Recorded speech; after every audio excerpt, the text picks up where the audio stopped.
We're here at Antiques on 48. We're located at 23906 Highway 48 in Baldwin, Ontario. One of our vendors managed to find some sports negatives, and they include some horse racing.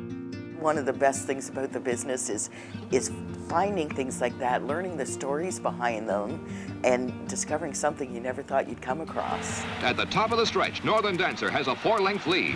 He draws painlessly away from Landcrest, and here he comes, bounding in the form and style of the finest thoroughbred in Canadian racing history.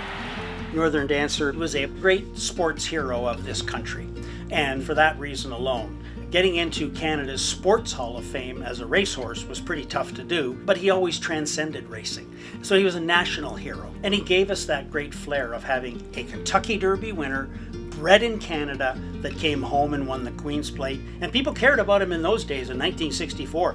This place was full of enthusiasts for Northern Dancer.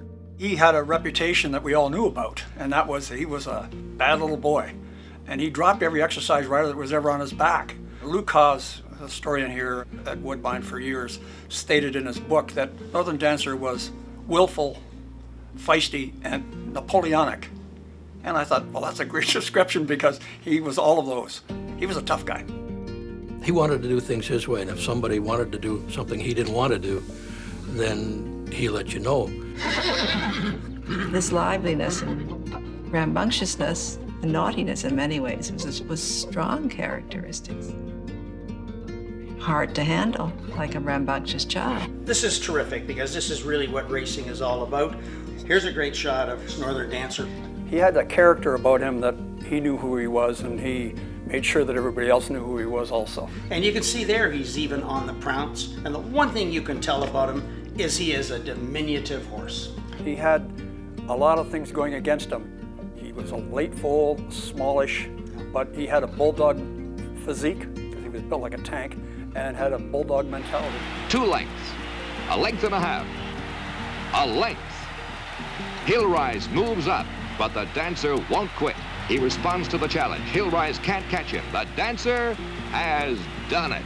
He won the Derby. He won the Preakness. He got beat in the Belmont, unfortunately. Now he comes back to Canada with all of this great performances behind him. And don't forget, in those days it was just basically newsprint and radio and TV. To take on the stature that he did through those mediums and to be exposed to the public in that way, it'll never be repeated, but it was pure and somehow saintly at the same time.